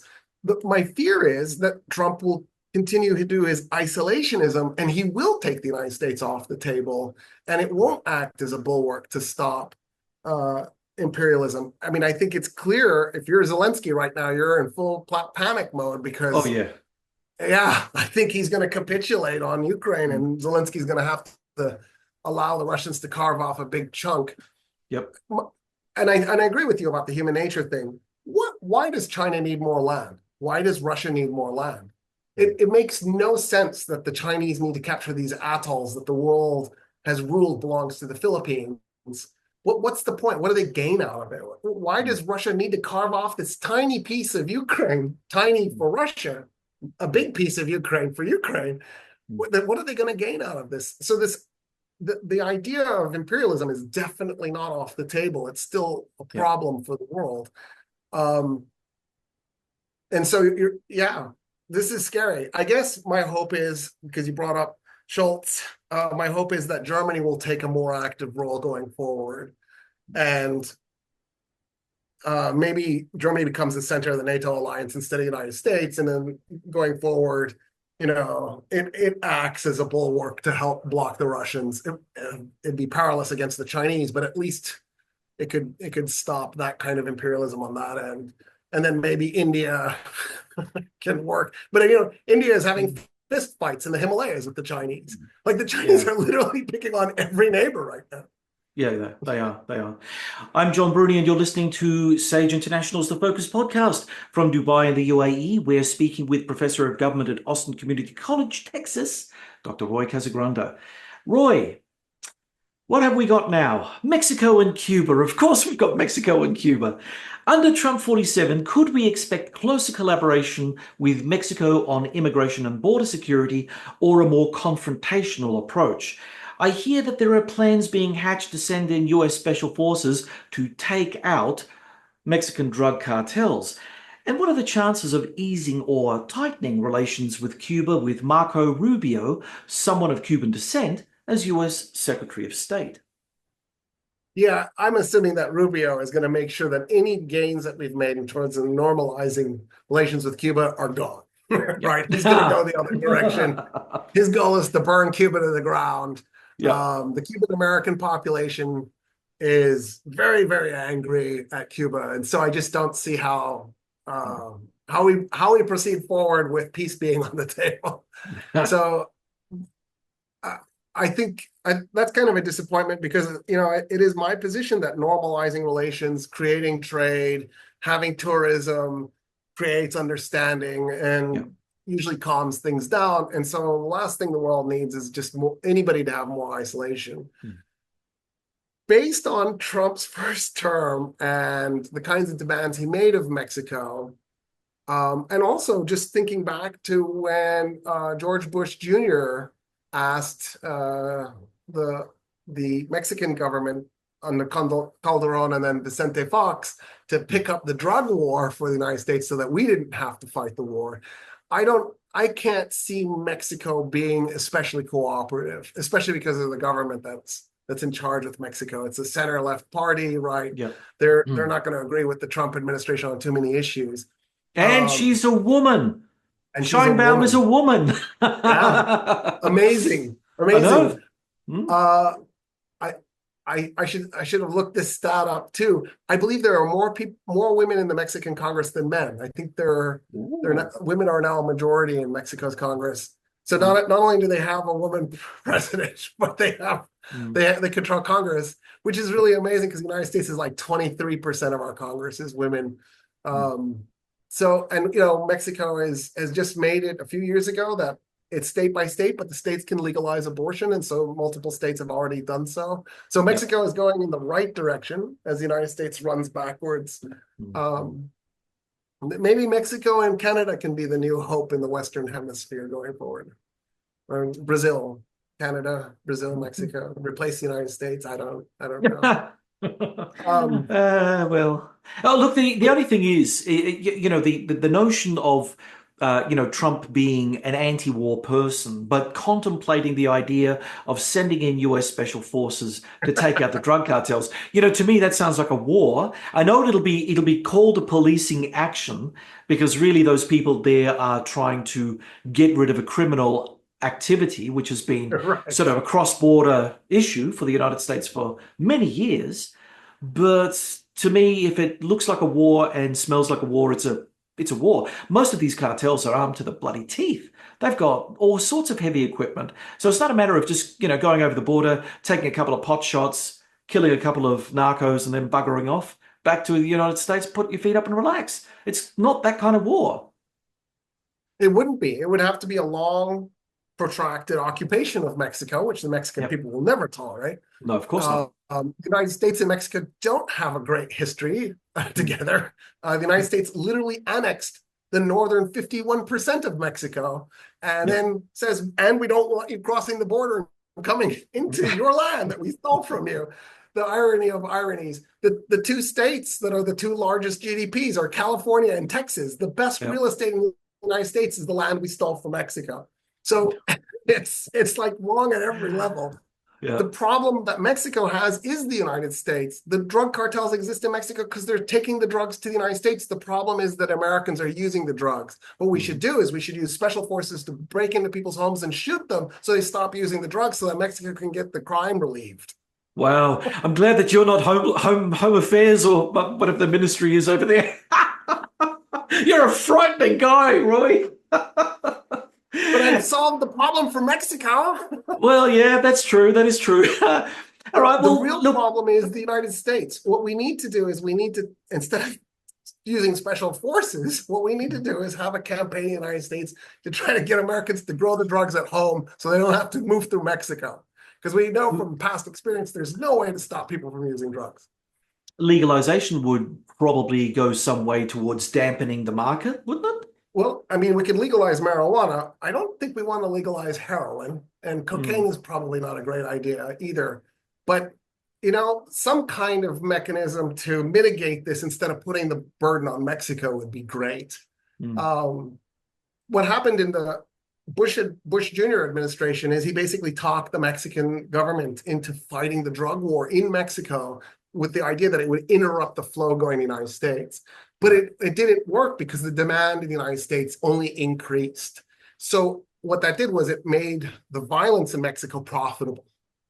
And that's the problem that the United States has. We're always looking to scapegoat somebody. The drug problem in the United States is somehow Mexico's fault. No, the drug problem in the United States is the United States' fault. Yeah. And this idea that we're going to go into Mexico, this place that needs to be shot up, it's American mentality. Like, if that's such a good idea, we should send the special forces to Chicago to put down the crime. Chicago's crime is through the roof. Yeah. I mean, surely if this is a great idea for Mexico, why isn't it a great idea for Chicago? Well, I mean, if the only response that Trump is going to put on the table now is militarizing domestic security, which seems to be the case, especially when it comes to immigration or dealing with the immigration crisis, then everything else is on the table as well, right? So I think so. I was actually wondering because the American military, and we spoke about this before, the American military is a finite resource. I'm wondering when or if Trump would probably have in his Project 2025 manual a way in which he could mobilize all the right-wing militias who are heavily armed, put the MAGA hat on and send them off to do the internal policing, get rid of the immigrants, and I don't know, take a leaf out of some other autocratic playbooks. It would make sense to me if I was in charge. So there was an election. So this election, of course, was November 5th. There was an election on November 6th, 1932, where a guy did just that. And there was the SA and the SS. And after a while, he realized the SA was a liability, so he ordered the SS to murder the SA, and they did, and then it just became the SS. So that's totally a possible solution for Trump. I wouldn't. No, don't use solution.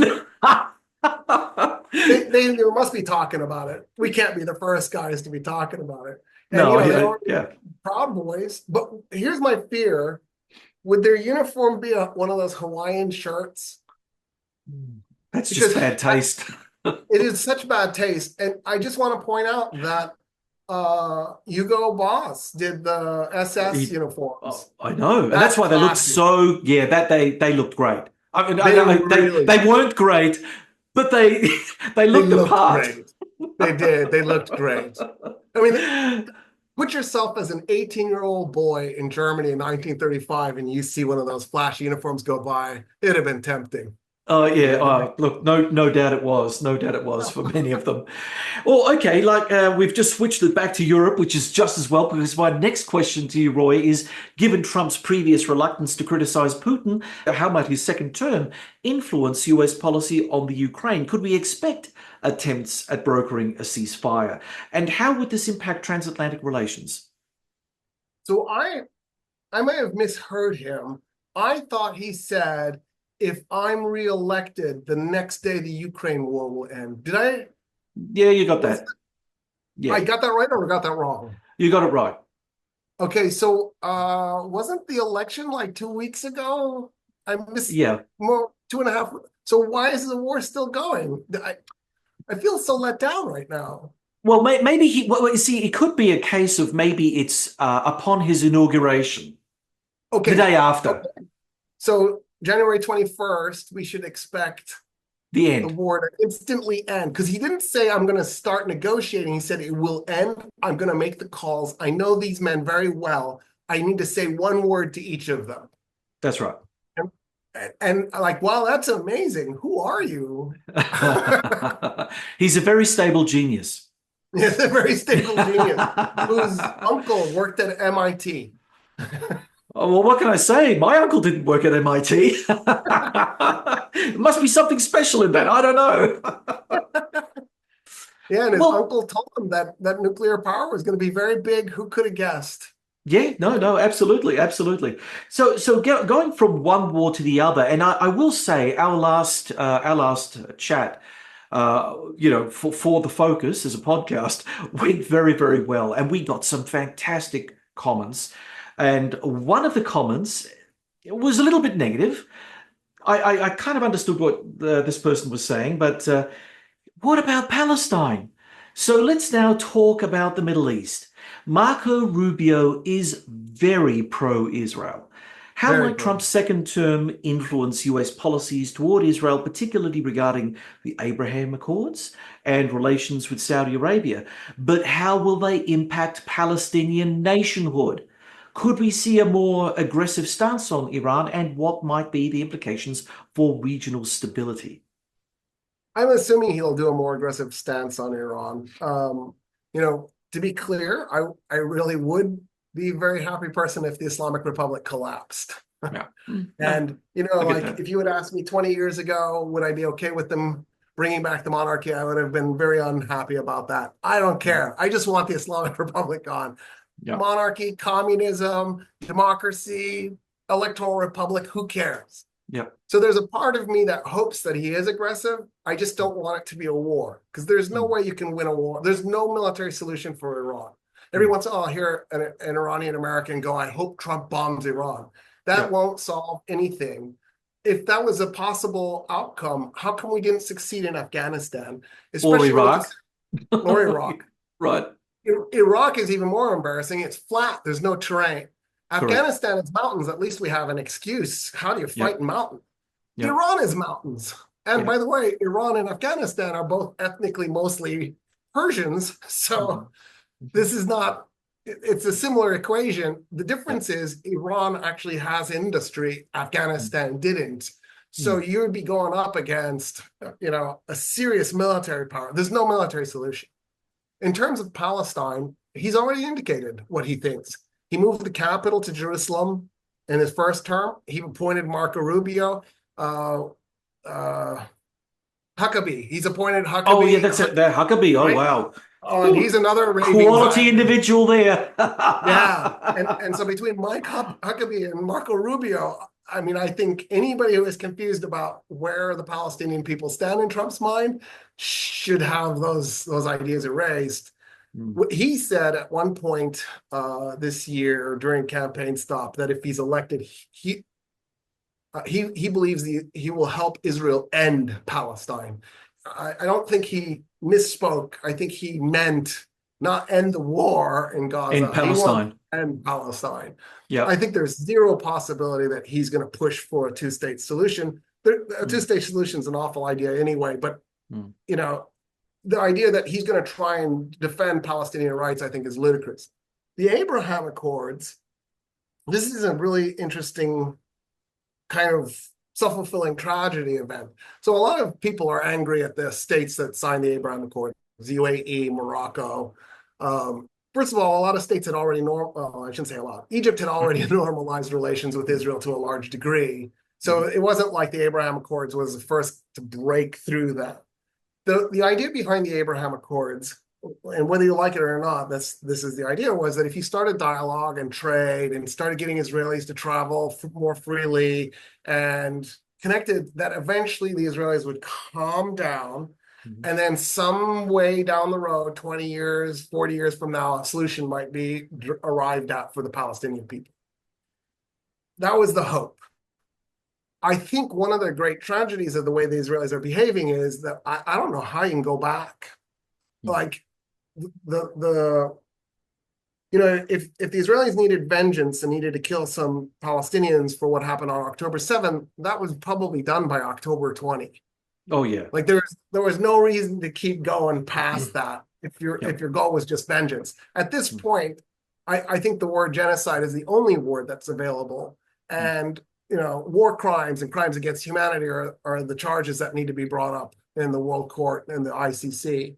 And so unless something dramatically changes in Israel, I don't know how the Abraham Accords get set back into place. One of the reasons I'm saying this is at some level, the Arab world kind of forgot the Palestinians.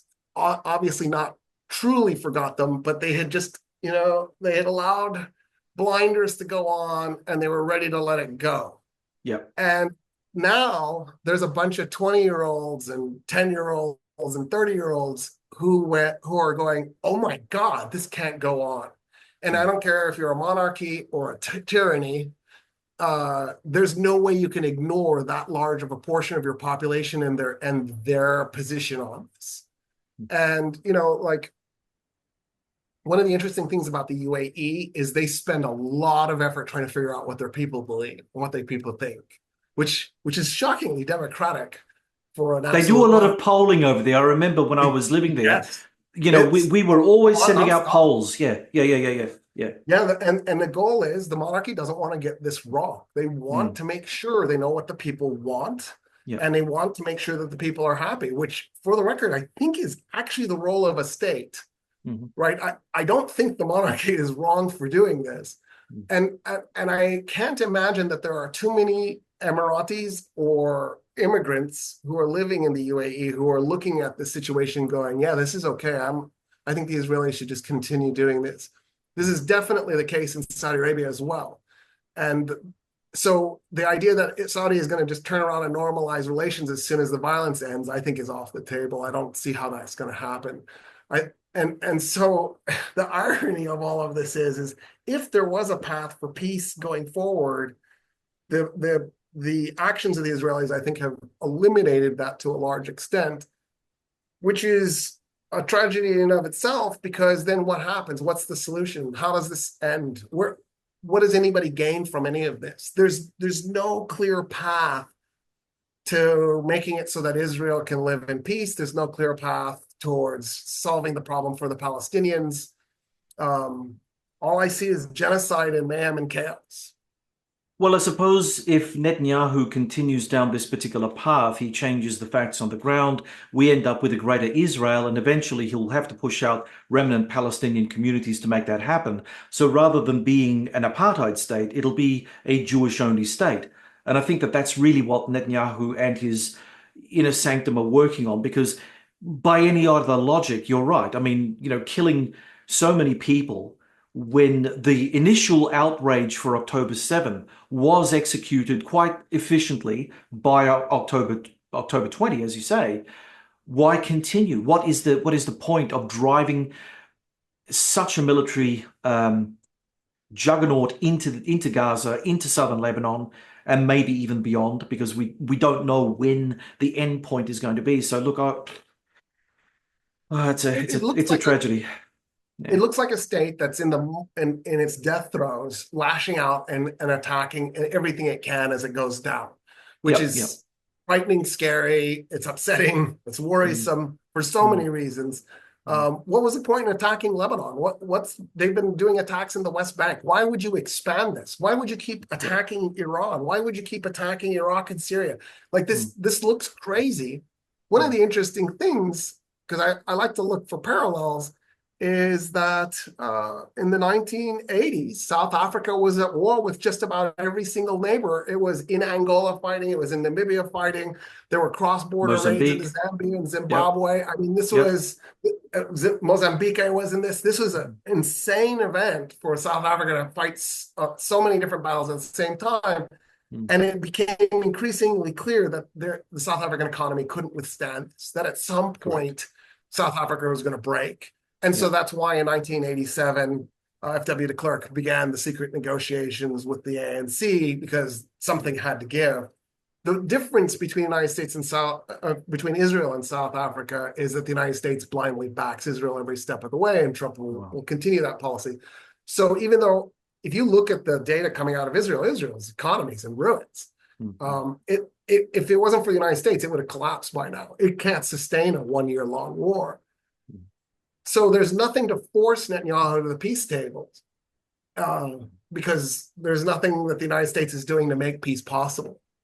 And that's, I think, the other tragedy of this. It's like you're in a codependent relationship with this person, and you're they're abusing drugs, and you're the one supplying them with the heroin, and not doing anything to stop it, and wondering why they're in so much trouble. Okay, switching our attention to Asia. Trump has indicated that he might not guarantee Taiwanese independence from Chinese rule, were Xi Jinping to make a play for this vitally important island state. Do you think that this spells the beginning of a grand bargain between China and the US under Trump, the creation of a tense but stable Sino-American condominium? And bear in mind all the things that we said earlier about the interdependence between China and the United States. You know, it would ultimately be a rational move to try to patch things up with China and cohabit, however imperfectly, as opposed to ratchet up for a likely war, right? So, yeah, there's a couple of things at stake. Well, one of them is, do the Taiwanese want to rejoin mainland? And, every election in Taiwan seems to indicate that it's a constantly shifting population, right? There's some elections they want more connection to the mainland, some they want less. But I think it's pretty consistent they don't want to be reunified with the mainland at this point. So the fact that the United States gets to make that decision and the Taiwanese don't is always a little bit disappointing, because, in my ideal version of the universe, people would get to determine their outcome. If the United States were to do something like negotiate where, okay, we won't back Taiwan anymore, you just go ahead and take them, I think the outcome would be very similar to what the situation is with Hong Kong. So the United States needs to know that there is no future for it in Taiwan. There's no condominium. That's not a thing. It's going to be the status quo, or China owns Taiwan. There's no cohabitation event with Taiwan. So I can see Trump being naive enough to believe that was possible, but that's not possible. I mean, the United Kingdom tyrannized Hong Kong. Hong Kong was this brutalized colony. And then in the negotiating to hand it over to the PRC, they went, it has to come out as a democracy. And the Chinese are like, wait, what? It's never been a democracy. What are you doing? But the irony was that it was the aspirations of Hong Kongers. And so it actually ended up being temporarily a good thing for Hong Kong, even though it's basically over now, which is, again, I would love the idea that people would get to determine their own outcome. That would be amazing. If Trump abandons Taiwan, I think it also does something else that maybe people have sort of forgotten about, which is Japan.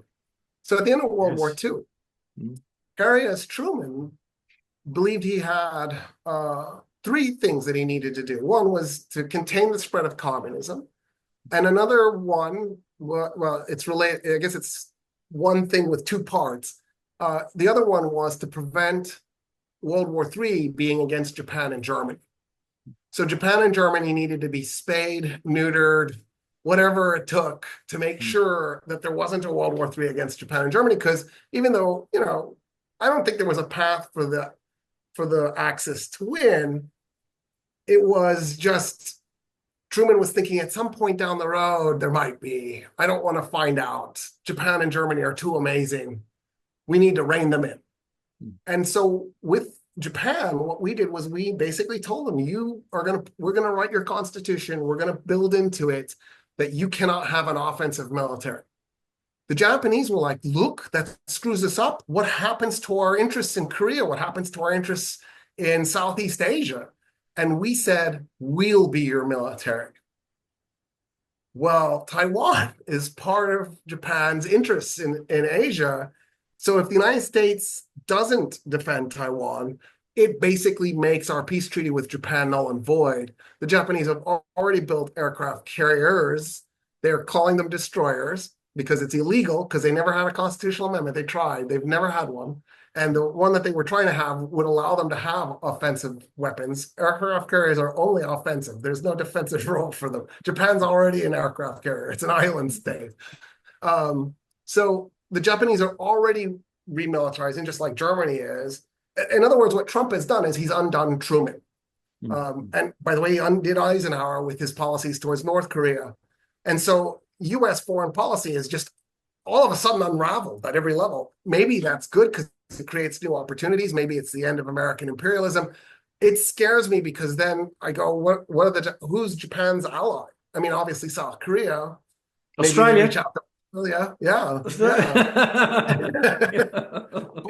But then that makes me think the Japanese have no choice but to go for the nuke.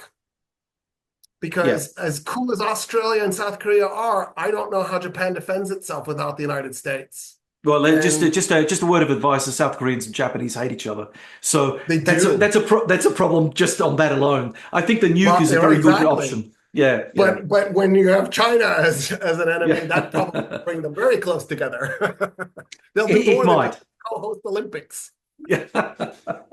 Okay, so if America under Trump, say hypothetically speaking, doesn't defend Taiwan, does this make the Philippines a far more vulnerable target of Chinese intimidation in the near term? It is, after all, like with Japan, a treaty ally of the US. So it'd be quite a prize for the Chinese to give the Philippines a bit of a pounding. They don't have much of a military. Why not? I mean, that's just it. So then what happens? I think what has to happen is, ANZAC may be over, and New Zealand and Australia need to find new partners. And I guess the most logical partners are Indonesia, Malaysia, the Philippines, Japan, South Korea, and build an alliance in the Western Pacific and try and defend yourselves. Vietnam has to be in that, obviously. Maybe Thailand will be open to it, but I just don't see how you replace the 350-pound, 70 IQ child of England. Like it's this muscle man that has just created so much stability and instability at the same time. It's done awful, cruel things. I mean, what we did in Cambodia, what we did in Guatemala, you can list them.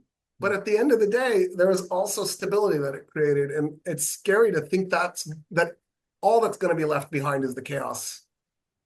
So I think Australia needs to be scrambling for new answers. No, we got AUKUS. We don't need any answers. That's the beginning and the end of our answer, right? So ANZUS, the treaty, stays in place, although it's pretty irrelevant. But AUKUS is the new big thing down here, and we don't want to even think about the fact that maybe Trump won't see what's in it for him. We just assume that we've stood by our American mates through thick and thin for much of the Cold War till today, maybe going back to World War II and all that palaver. But that's enough to guarantee that the Americans will not abandon us under any circumstance. Now we have another transactional leader, and one that has a far bigger sway over American politics than he did in his first term. I'm not so sure whether or not our thinking has to stay as it is. I think we need to start thinking that the Americans under Trump may not be the reliable elephant in the room, 70 IQ or not, and that's just the reality of it. But the mob in Canberra, they got no concept. They just think, oh no, carry on regardless. And look, how bad can it possibly be? I mean, I remember having a chat with one guy who, again, he was very good with mollifying concerns about the Australia-America relationship. We've been there through thick and thin, everything's going to be fine, World War II, blah, blah, blah. That sort of American-Australian camaraderie is always there. And yes, under more stable circumstances it was, and we could trade off that. we don't live in that world anymore, Dorothy. Yeah, it's like, where do we get off thinking that there is a continuum when obviously there is now discontinuity that is actually at the heart of most relationships internationally? Okay, last two questions. And look, Roy, I have to say I appreciate the fact that you stayed with us for as long as you have. It has been well, we'd say a bonza, really good conversation. But these last two questions, and then you're on your own. You can go and put your feet up and relax. The first of it, Roy, is Trump and India's Prime Minister Narendra Modi have always been on good terms. How do you Yeah. think Trump will use his personal friendship with Modi in any art of the deal negotiations with China? I mean, I don't know. It'll be interesting to see because my understanding of Trump is he bounces from thing to thing. He pays attention to something for a while. He gets bored. He moves on to the next thing. And so, India and China have had soldiers on the border and they've been punching each other. As far as I know, only one Indian has died so far. He was punched to death. The fact that there's pressure in that direction, is obviously concerning because they're two big powers, both have nukes, not a great combo. Fighting over a piece of worthless border territory, which makes you go, why? Why? Just baffling, constant baffling. So at the end of the day, I just can't see Trump being a reliable ally even to Modi, even though he likes him. He says the same anti-Muslim things that Trump is saying, where Muslim ban, Modi would love to do a Muslim ban. Yeah. India has built concentration camps. It's unclear who they're for. I'm sure Trump is talking to his friends about how many concentration camps and where to put them. So they have so much in common. I just think you'd be a fool to think, first of all, if you look at U.S. history, you'd be a fool to rely on them to be there as your ally, unless you were white. Right? I think that the U.S. history is that as long as you're white, you're probably okay. So Australia, New Zealand, and Western and Central Europe could rely on the United States for the most part. Trump doesn't even care about that. I think he's pure transactional. If you're not giving him something directly, he doesn't care about you. And I think Modi needs to know that.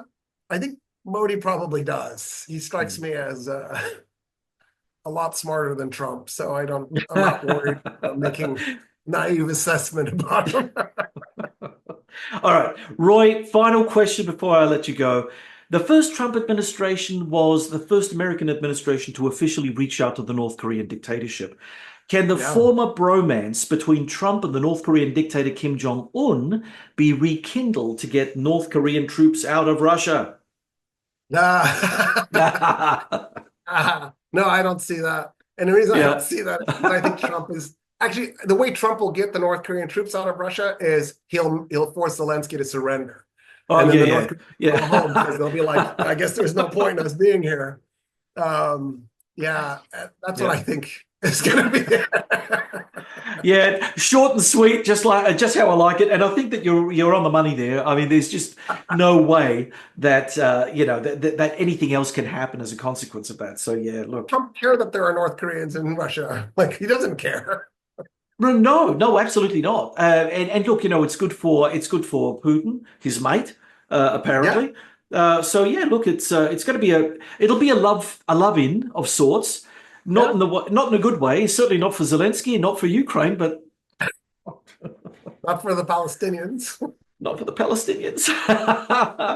Not for pretty much anyone else either. Anyone that was depending on the United States to do anything. Oh. One thing I have, you raised Japan, and it was remiss of me not to incorporate it, but this is probably going to be our longest podcast we've ever done, because normally we put it within the 50-minute bracket. I think we're on to 2 hours now, so we're starting to get to Lex Friedman and Joe Rogan territory here, which I love. Don't get me wrong, but wow. Former Japanese Prime Minister, the late Shinzo Abe, was known as a Trump whisperer. Now, he seemed to make peace with the fact that Trump is going to do certain things, but what we're going to do is try to work around him, work around him, whisper in his ear, and everything is going to be okay. And it did work out that way. But he was the only one in the entire international frame, outside of the autocrats who Trump loved, who could manage Trump's expectations, or at least Japan's expectations of Trump. Now there seems to be a race on among the international community to be seen as replicating the Trump whisperer issue, like Shinzo Abe. Now, what does that actually mean? Does that mean that everyone just sits down and grovels to Trump now? I mean, we're going to see all these international leaders bowing and scraping and, paying fealty to the great orange one, or what's going on there? Yeah, so I think there's also a little bit of naivete in this. Everybody thinks they're going to become the Trump whisperer. They're going to pull off a Shinzo Abe. And the tragedy is they won't be completely wrong.